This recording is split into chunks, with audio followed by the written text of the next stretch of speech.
Fala galera do 303 Fora, como é que vocês estão? Começando mais um vídeo aqui. Vamos falar sobre os clubes de São Paulo, Palmeiras, Corinthians, São Paulo, sobre as Olimpíadas um pouquinho também.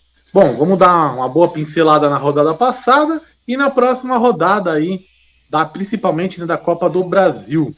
Então, boa noite, Tiba, boa noite, Bruno. Seus comentários iniciais aí. Boa noite, meus amigos, tudo bem com vocês? Estamos começando aí, vamos falar muito do São Paulo, vamos falar bastante também da Copa do Brasil, né, que é o torneio que vai ser reiniciado agora no meio de semana e com grandes jogos, né? É isso aí, galera. Vamos falar bastante e antes de mais nada, deixe o seu like, se inscreva no canal, ative as notificações, compartilhe e bora lá, Luiz. Vou pedir para vocês também deixarem os seus comentários, dúvidas. Tá valendo de tudo, tá? Pode perguntar de clube, pode perguntar da vida pessoal, pode perguntar do meu pai, todo mundo. O que vocês quiserem perguntar, fica à vontade. A gente gosta muito dessa interação e isso ajuda muito o nosso canal, que ainda é um canal pequeno, mas será o número 1 da internet em breve, do YouTube. Chama. Vamos falar então primeiro do jogo do Palmeiras, que foi o jogo do sábado. Aliás, jogo do Palmeiras, né? A gente teve algum jogo ali. Deus me livre, cara. Já não bastasse quarta-feira, Fluminense e Palmeiras, o vexame do Palmeiras. Existe uma expressão, né, da galera que é bem pessimista, que no fundo do poço ainda existe mais um degrau, né? E foi isso que aconteceu, né? Ninguém esperava essa derrota para o Vitória. Vitória 2, Palmeiras 0. 40 mil pessoas no Allianz Parque.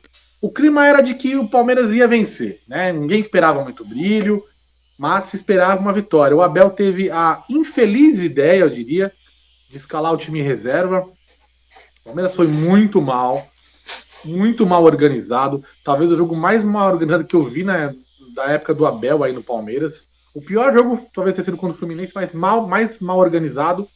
Contra o Vitória, nada deu certo, tá? O Rony ainda perdeu uma ou outra chance ali. E para ajudar, o Estevão ainda acabou saindo machucado. Hoje saiu o exame dele, ele teve uma entorse, né? Eu acredito que coisa de 2 semanas ele tá de volta. É menino, né? Então recupera mais rápido, graças a Deus, não teve nenhuma lesão mais grave. Mas olha, eu vou falar para vocês. Foi um jogo horrível. O Palmeiras foi muito mal mesmo. A torcida até que foi muito paciente com o time. Eu esperava até alguns protestos no final do jogo. Mas acho que também porque o Palmeiras vai enfrentar o Flamengo na quarta-feira pela Copa do Brasil, a torcida deu uma tirada no pé, né? Mas olha, eu não tenho, assim, nem o que falar do jogo para vocês. Não dá para falar, olha, tal jogador foi bem, não. Foi todo mundo mal. O treinador foi mal, a torcida foi mal, foi tudo mal, cara. Foi uma noite trágica, assim, de você olhar, acabou o jogo, eu fiquei uns 10 minutos lá ainda, respirando. Falei, não é possível, cara. Um jogo medonho do Palmeiras. Eu vou passar a bola para vocês. Se tiver alguma pergunta aí sobre esse jogo, pode fazer aí que eu tô aqui para responder vocês. Meus lindos. Eu falei muito, tô revoltado, hein? Pelo amor de Deus, o Abel me Luiz, irritou. vamos lá. Eu assisti o jogo do Palmeiras até porque eu jogo Cartola Futebol Clube, então eu acompanho a maior parte dos jogos do Campeonato Brasileiro, né? E assim, eu entendi o que o Abel quis fazer. Ele quis poupar jogadores para poder jogar contra o Flamengo, que era o principal jogo do Palmeiras nesse momento.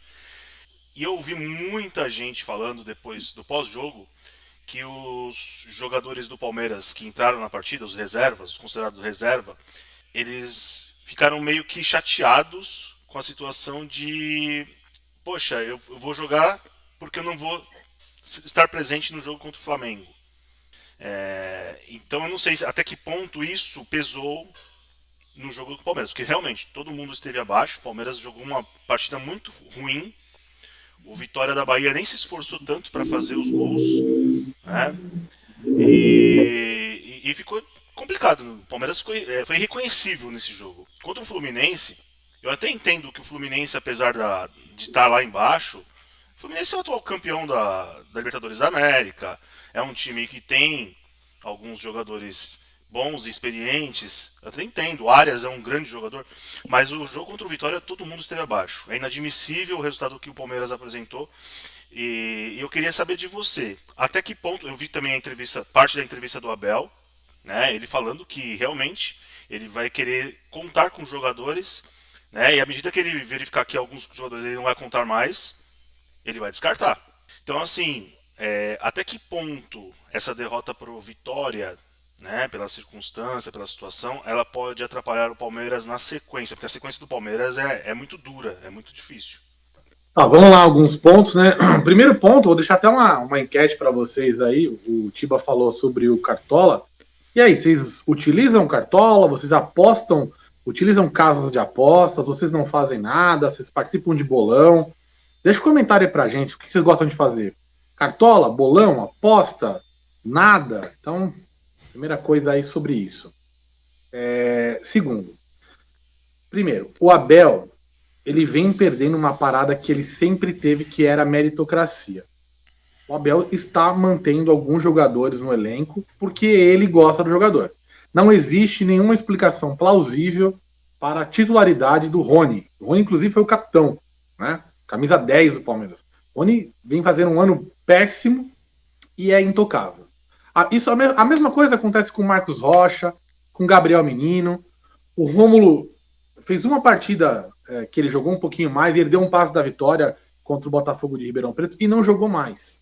Então a torcida vem reclamando desses pontos. Indo aonde você perguntou, essa história de que o jogador ficou chateado porque não ia enfrentar o Flamengo. Faça-me o favor, velho. Você tá no Palmeiras. O Palmeiras tem um elenco, tá? Que vai disputar vários campeonatos. Você tá disputando o Campeonato Brasileiro, você não tá disputando a Série C. Eu não vou jogar contra o Flamengo. Cara, são 11 jogadores que vão jogar. Sabe? Então, assim, o Palmeiras pode ter um mês maravilhoso, como pode acabar agosto e a gente tá de férias. Eu venho falando isso. Em 25 dias a gente vai saber o que vai acontecer. Se a gente vai passar o final do ano aí disputando uma vaga para Libertadores. Acho que todos os times estavam brigando. Entraram com o titular, o Botafogo foi com o titular, o Flamengo foi com o titular, ou com uma ou outra peça. Não, o Abel, genial, botou todo mundo reserva. Então, assim, grande parte da culpa dessa derrota vai pro Abel. O Bruno levantou a mão, aí deixa eu entender o que ele quer saber. Só pegando o gancho aí um pouco da pergunta do Tiba, né? É muito daquele negócio da metade do copo, né? Como que você tá olhando, né? Porque o jogador pode chegar com uma oportunidade. É o jogo de eu mostrar para ele que eu posso entrar na quarta-feira, nem que seja no intervalo ou coisa do tipo, né? E aí, Luiz... Tem uma coisa acontecendo com o Richard Rios que dizem ser o pivô dessa briga, tá? O Abel não confirmou, mas nas alamedas ali, como eu costumo dizer, a questão é com o Richard Rios. Por quê? Richard Rios tem uma proposta do Manchester United na casa de 17 milhões de euros. Então é um jogador que está valorizado, sabe que tem mercado e que falou, olha, eu quero jogar, filhão. Ele está se achando o Maradona, né? Então eu sinto que o Rios está forçando um pouco, talvez pelo seu empresário, alguma coisa nesse sentido, que não tem cabimento, tá? O Palmeiras está brigando nas três frentes, mas eu particularmente, e conversando com alguns palmeirenses, assim, boa parte da torcida está muito preocupada com esses próximos jogos. Não é medo do Flamengo, não é medo do Botafogo, não é isso. É que a sequência é muito dura. O Palmeiras tem o Flamengo na quarta e o Internacional no domingo, Flamengo na outra quarta, depois Flamengo de novo pelo Brasileiro, aí vem São Paulo, Botafogo, você entendeu? É uma sequência muito dura. E de adversários que costumam jogar bem contra o Palmeiras. O Palmeiras não dá sorte com o Inter, joga o Flamengo, não preciso nem falar, Botafogo é um time que joga muito contra o Palmeiras, e o São Paulo é uma pedra no sapato. Então o Palmeiras tem uma sequência, falando até que o Bruno falou de copo meio vazio, né?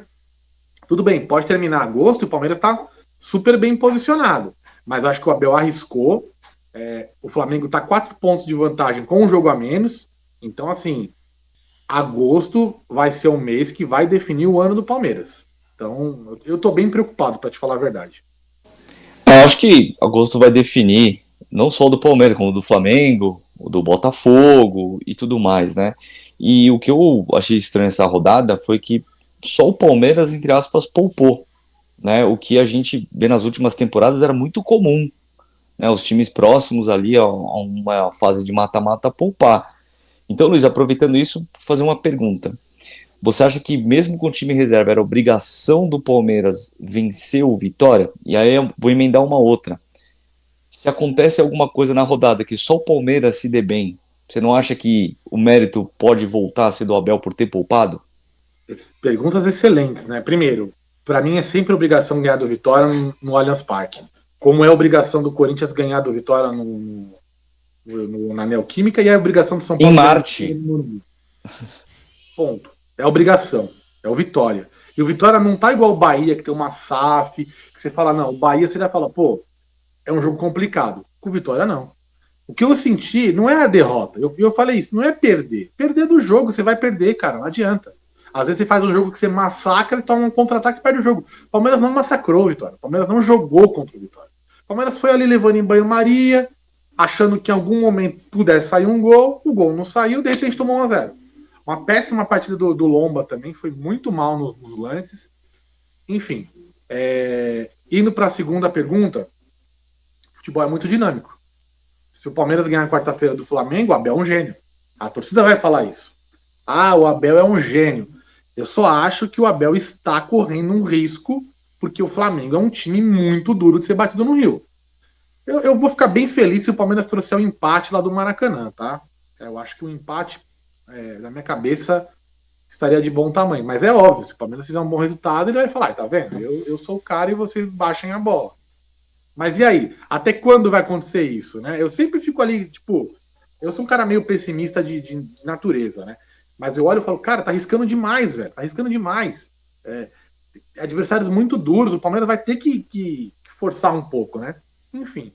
E aí, o único jogador que não podia se machucar, se machucou, que foi o Estevão.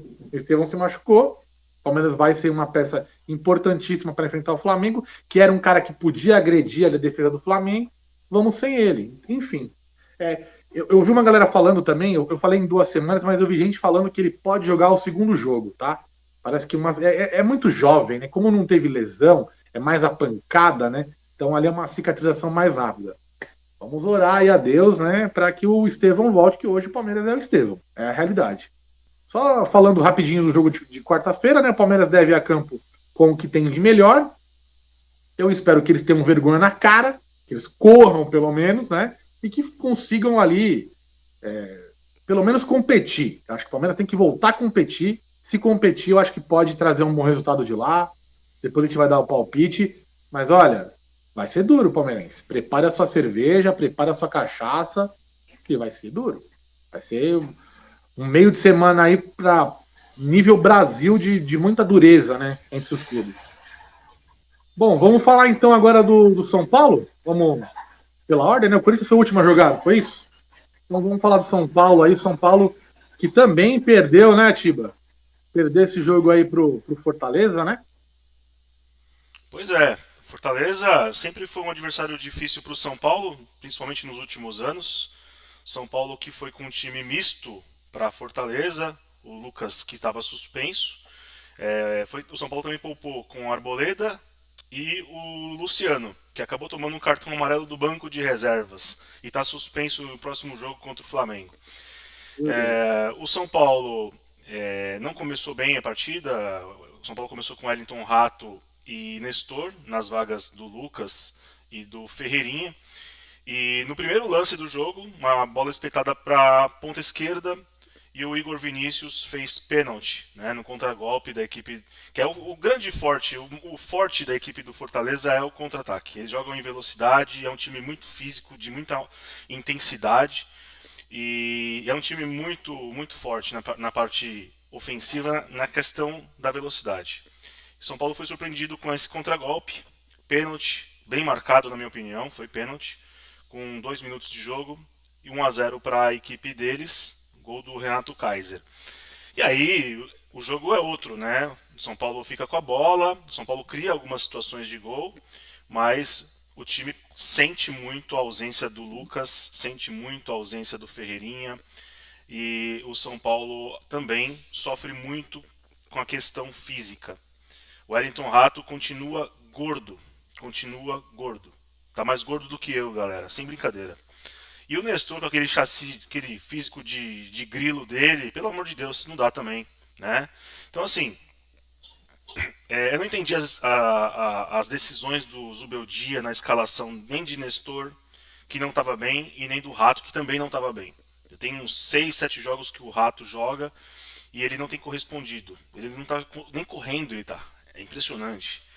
Mas assim, tá na hora de ele fazer alguma mudança. Se não der o Wellington Rato, ele tem ponta direita com a Eric, ele tem a ponta direita com o menino do São Paulo, William Gomes. Ele pode fazer outras substituições, né? Ele pode utilizar mais o elenco dele.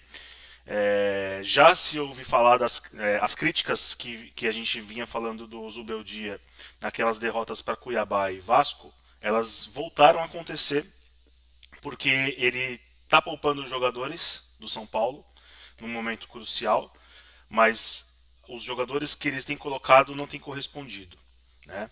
Então, assim, São Paulo amarga mais uma derrota, São Paulo se afasta do pelotão de frente. Hoje o São Paulo tem 32 pontos, estaciona na sexta posição, está a 4 pontos do quarto colocado, que é o próprio Fortaleza, que tem um jogo a menos para se fazer ainda.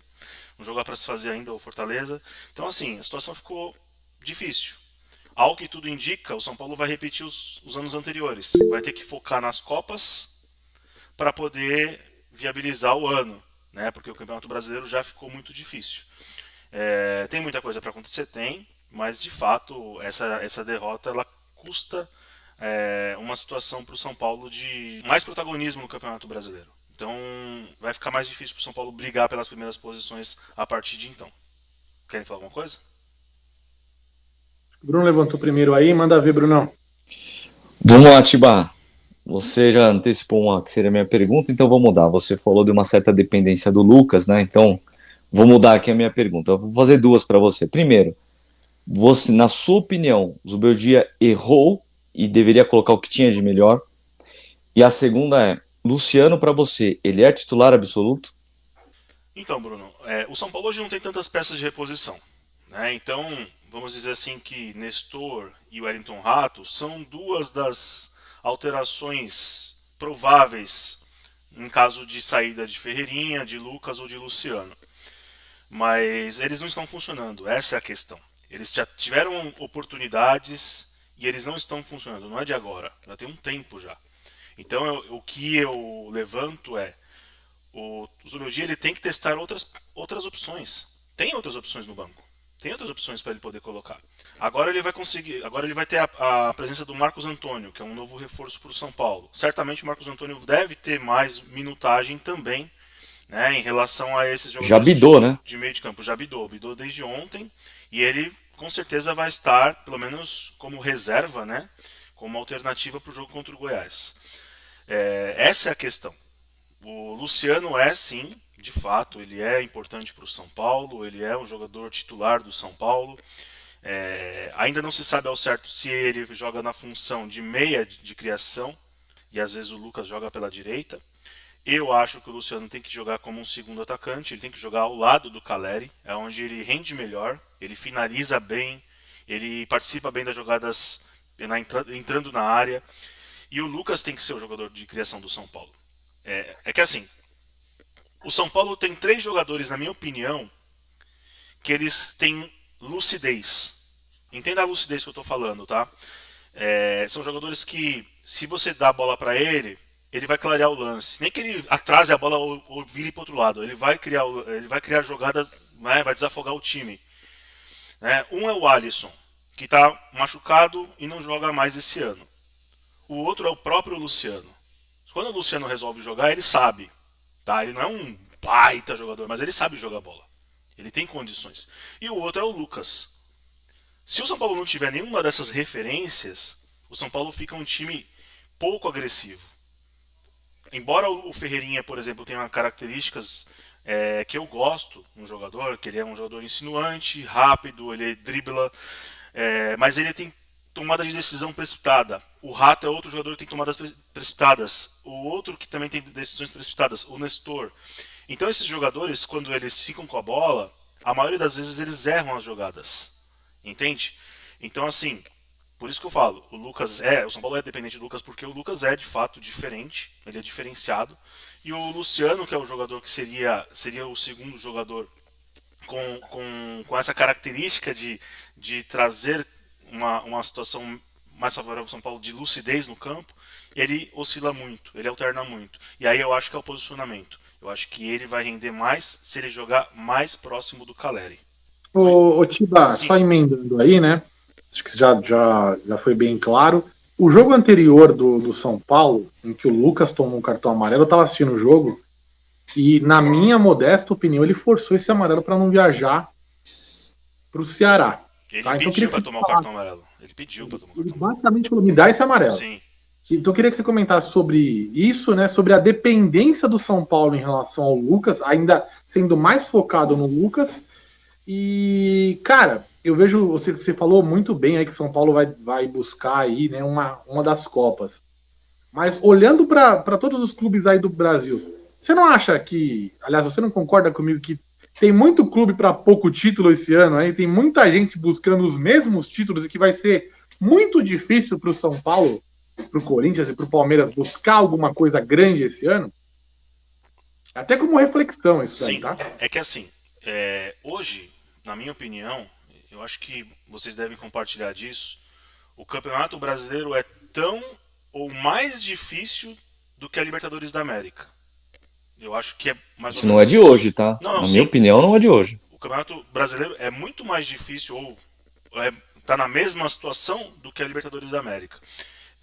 O mata-mata, ele te proporciona essa questão de nem sempre o melhor vencer. O São Paulo ganhou a Copa do Brasil sendo azarão, tanto contra o Palmeiras quanto contra o Flamengo.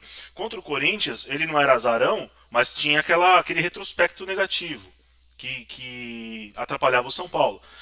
Mas o São Paulo ele conseguiu vencer, eu acho que vocês também pensam assim, com méritos, porque jogou melhor que que seus adversários nesses confrontos de 180 minutos.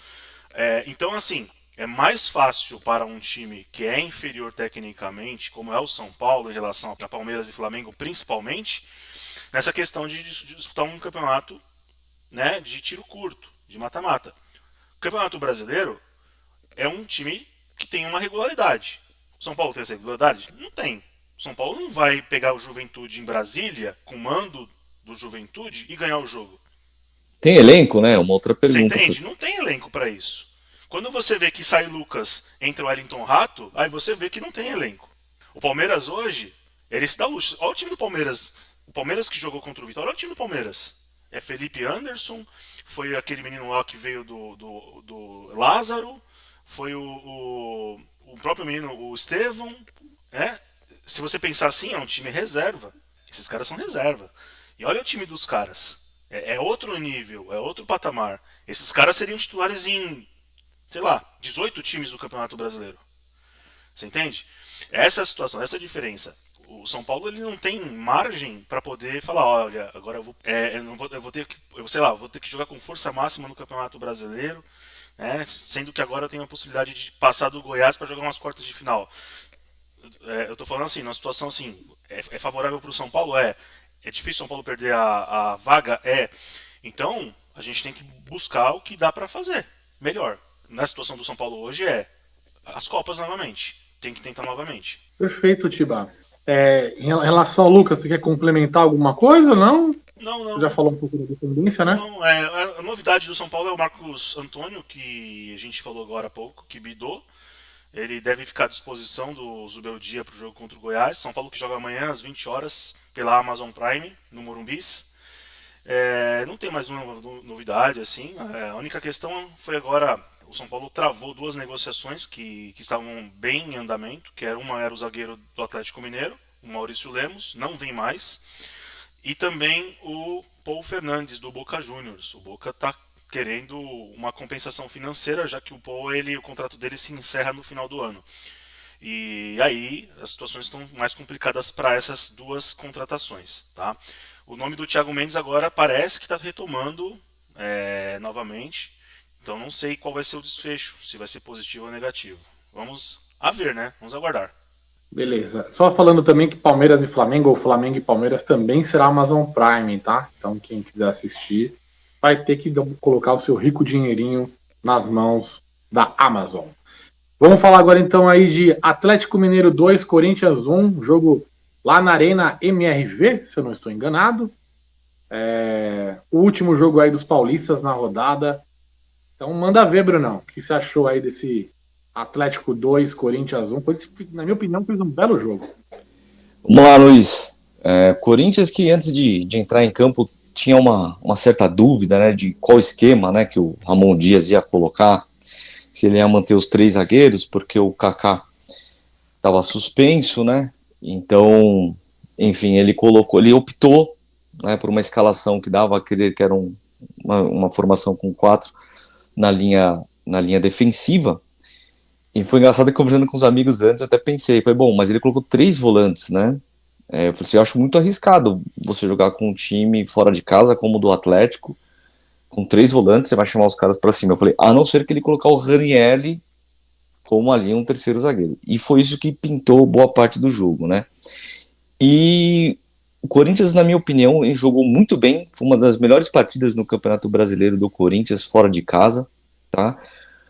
O Atlético Mineiro no primeiro tempo só chegou em lances que depois foram anulados, porque estavam em posição irregular, e aí numa falta besta mais uma vez, assim como o Grêmio, que nasceu o gol numa falta besta na lateral, o Romero fez uma falta que o Hulk estava bem marcado, o Hulk bateu, o Garro estendeu a mão, foi pênalti, o Hugo quase pegou, mas o Atlético Mineiro fez 1-0. O Corinthians não sentiu o gol, continuou ainda com uma boa postura, empatou ainda no primeiro tempo, mais uma bela jogada do Garro, e o gol do Yuri Alberto de cabeça, foi pro intervalo, bem motivado, o Corinthians voltou bem, voltou no segundo tempo com chances claríssimas, né? E aí para mim que foi o grande erro do Corinthians, perdeu o gol.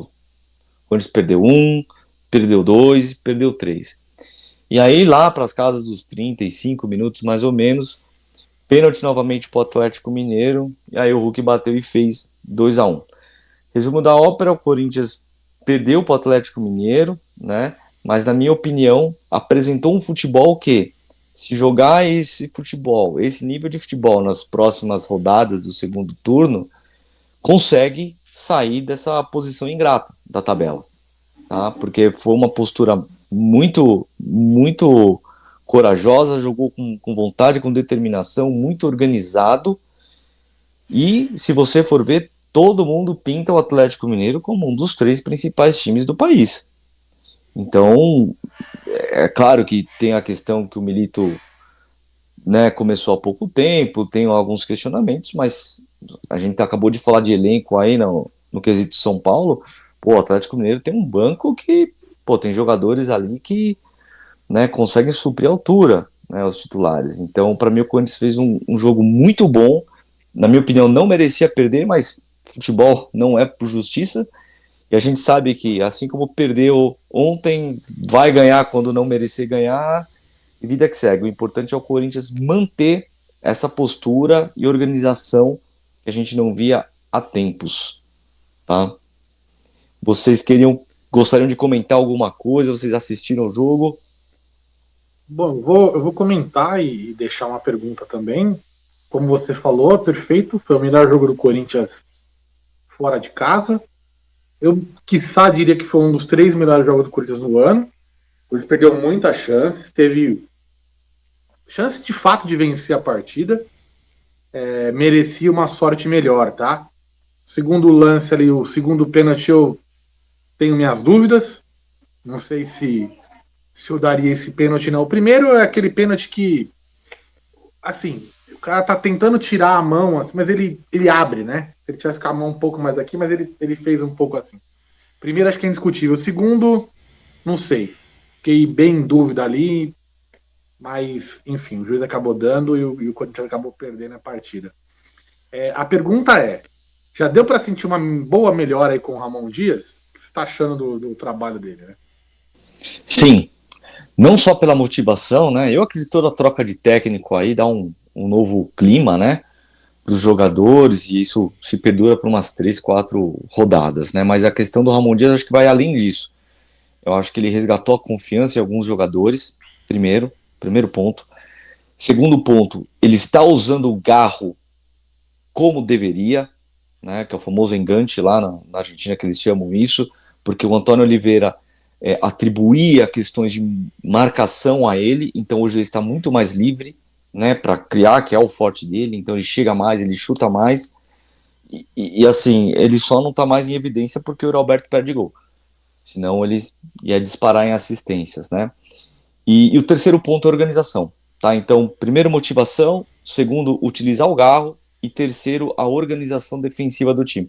Corinthians toma gols, mas se você for ver, poxa, o primeiro gol do Grêmio veio numa falta besta, pênalti do Garro que ele esticou a mão na barreira, enfim. Então são esses pontos que eu acho que são detalhes de comportamento, mas que o Ramon Dias, para mim, já melhorou muito esses três principais pontos. Muito bem explicado aí, acho que ficou bem claro para o torcedor corintiano, né? Essa mudança aí no posicionamento do Garro, o Bruno explicou perfeitamente aí a posição, jogando muito parecido com os times argentinos dos anos 90, tá?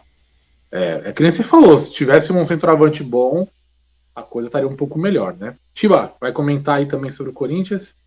Concordo com vocês, o Corinthians fez um bom jogo, o Corinthians criou as principais oportunidades na partida, faltou mesmo um pouco mais de capricho nas finalizações. E eu vejo que o Corinthians ele vai sair dessa situação da tabela muito em breve, né? Só se acontecer alguma situação muito catastrófica nesse meio tempo. O Garro tem jogado com muito protagonismo, mas eu queria saber de você também sobre o Coronado. O Coronado ele precisa de mais protagonismo no Corinthians. O que acontece? Por que o Coronado ele sempre fica como reserva e ele não entra nas partidas?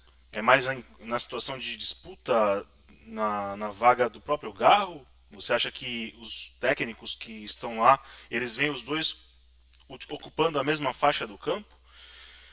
Porque não pode. Um jogador de 2 milhões de reais, que tem qualidade técnica, ele já mostrou isso. Não pode o Garro ter pouco tempo, pouca minutagem no time do Corinthians. E queria saber de você, Alex Santana ajudou a fortalecer a defesa do Corinthians? A defesa está menos exposta com o posicionamento do Alex Santana junto com o Ranieri? Vamos, Tibão, responder essas duas aí de uma vez só, tentar fazer o link uma com a outra, tá?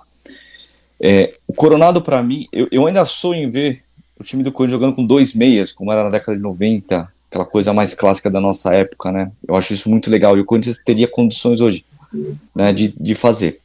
Mas como a situação do Corinthians hoje é muito mais delicada nisso, o que eu acredito que o Ramon Dias fez, tá? Ele falou, vamos fechar a casinha, tentar garantir não tomar gol, e aí aos poucos tentar melhorar a parte da frente. Acho que é uma etapa, né? Garro e Coronado devem jogar juntos. Para mim, nos próximos jogos, até que o Corinthians se safe mesmo, só em situações de extrema necessidade, últimos minutos de uma partida, buscando um gol. Tá? Do contrário, eu acho que ele vai ainda tentar escolher entre um ou outro. Tá? Concordo com você que ele, pelo que ele custa, ele deveria apresentar mais. Ele deveria ser menos instável, tá? Porque ele entra quase que todas as partidas, mas nem em todas ele consegue jogar tão bem. Ontem ele deu um passe para o Wesley, uma assistência belíssima. Só que o Wesley ele não soube o que fazer. Saiu na frente do goleiro, não soube o que fazer, driblou muito mal. Então, assim, ele é um cara que sabe jogar, e para mim ele só não ganha mais porque a preocupação primeira do Ramon Dias é tentar estabilizar essa parte defensiva. E estabilizando essa parte defensiva é onde entra o Alex Santana. Ele deu uma outra característica ali para a dupla de volantes, né? Porque o Bidon, ele não é um segundo volante, né, de origem, né? Quem acompanhou a Copinha sabe que ele era o terceiro homem de meio de campo, né? Então ele jogava mais no campo ofensivo. E na formação do Antônio Oliveira, ele era o segundo volante ali com o Ranieri, então ele tinha muita obrigação de marcar também. Só que não é o forte dele. Então você pega o Alex Santana, né, que ele é um jogador alto, de imposição física, ele consegue ter um destaque maior na marcação do que o Bidon, né? E isso deu uma leveza maior até para a zaga do Corinthians, tá? Porque tem um cara que combate mais ali no meio de campo. Então, para mim, o Alex Santana, sim, tá sendo muito importante, tá? Chegou, foi titular no primeiro jogo que deu e é titular hoje. Brunão, mais alguma coisa aí do Corinthians aí? Expectativa para próximo jogo, Copa do Brasil? Antes de falar da expectativa, Luiz, só uma coisa que não deu tempo da gente falar no último, né? Que aconteceu aí, mas quando se fechou um patrocínio, Master, né? Depois de um longo tempo, então é uma casa de apostas aí, cifras interessantíssimas. E vamos esperar, né? Que isso daí dê certo, se perdure. Dizem que eles querem um jogador, entre aspas, midiático, vai saber o que isso quer dizer. Mas o que o Corinthians precisa realmente é de mais algumas posições. Espero que consiga trazer em breve. Tem uma ideia de valores, hein? O contrato de 3 anos gira em torno de um pouco mais de 300 milhões, tá? Incluindo bônus, enfim. Ainda tem alguns pontos aí. Perfeito. E expectativa aí do jogo contra o Grêmio? Bom, a expectativa é de fazer um jogo como o do Atlético Mineiro, né? Se o Corinthians conseguir se impor, como se impôs contra o Atlético Mineiro, para mim vence o Grêmio. Então a expectativa é da arena lotada mesmo, fazer bastante pressão e sair com uma vitória para jogar depois com o Grêmio na outra semana pelo empate. Perfeito. Antes de terminar aqui, vamos falar também um pouquinho das Olimpíadas e eu até pedi para o Bruno também comentar. Já tem alguns dias aí, né? Mas o jogo da Argentina com o Marrocos. Então, só para falar, o futebol feminino começou, né? Vou falar sobre futebol. O masculino, o Brasil não está participando. No feminino, o Brasil venceu a Nigéria por 1-0 e perdeu de virada para o Japão 2-1. Japão que foi algoz do Brasil aí em vários esportes, né? Desde o skate ao judô, rugby. O Brasil só apanhou do Japão. Então, o Brasil se complicou, tá? No futebol feminino. Pegar a Espanha no último jogo e é bem provável que fique fora. O campeã, né? Espanha é atual campeã, né, Luiz? Campeão mundial, né? A Espanha é campeão mundial. Então o Bruno vai comentar o jogo aí da Argentina e Marrocos. Dá uma resumidinha pra galera aí. Poxa, pra quem não soube ou não viu aí, acho que não, foi na última sexta-feira, né? Teve a estreia aí pelas Olimpíadas, tá? Só pelas Olimpíadas, né? Na fase de grupos, Marrocos fez 1-0, enfim, foi pro intervalo. Segundo tempo, 15, 20 minutos, teve um pênalti, fiz 2-0, a Argentina já foi para aquele abafo, conseguiu fazer 2-1, e aí começa uma história que a gente vai guardar aqui, vai ser o vídeo do Titio Luiz daqui uns 30 anos, esse fato, que o juiz deu 15 minutos de acréscimo, eu até hoje não entendi o porquê. Eu fui buscar a informação que a televisão não mostra, tá? Mas tiveram várias invasões dos marroquinos durante o jogo. A desculpa foi essa, né? Só que como agora as televisões não mostram quando tem uma invasão, então a gente fica sem saber o que está acontecendo. Então, mas foi isso. Quem estava lá no jogo, no estádio, pelo que eu vi no Twitter, teve algumas invasões aí dos marroquinos. E aí, 15 minutos de acréscimo, o jogo ia até os 105, né? E eis que aos 105 e alguns segundos a Argentina faz um 2-2. Heróico. E nessa hora, como o Luiz disse, acontecem algumas outras invasões, porque aí por motivos óbvios, né, dos torcedores marroquinos, a TV corta a transmissão, a gente até pensou que teria encerrado, quando ele não encerrou. E depois, acho que de 2 horas, né, voltou o jogo, ele deu acho que mais 3 minutos e voltou com classe, ele voltou anulando o gol precursor de toda essa pataquada. Se fosse no Brasil, a gente ia... o impedimento, né? Se fosse aqui no Brasil, a gente ia ouvir que é só coisa com brasileiro. Ainda bem que foi tudo lá fora. Enfim, mas essa é mais vai ser uma pauta aí do quadro Historinhas do Titio Luiz daqui uns 20, 30 anos. Hein? Inacreditável, né? Bom, para fechar então o nosso vídeo de hoje, vamos para os palpites, né? Então vamos começar aí com... Quem joga amanhã primeiro? É o São Paulo, né? São Paulo e Goiás? Ou Goiás e São Paulo? São Paulo e Goiás no Morumbis.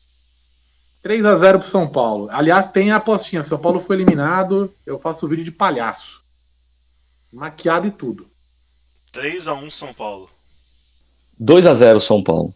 Quarta-feira, então, temos Flamengo e Palmeiras no Maracanã. San Gennaro vai ajudar e o Palmeiras vai ganhar de 1-0. Gol do Dudu, hein? Meu Deus. Chama. Se isso acontecer, é Dudu rei de novo, né? Vai ser 2-1 pro Flamengo esse jogo. 1-1. Boa. E Corinthians e Grêmio aí pra fechar o palpite aí. Corinthians e Grêmio, pra mim, joga na Neoquímica, se não me engano, né, Bruno? Corinthians vence 1-0. 2-1 Corinthians. 2-0 pro Corinthians.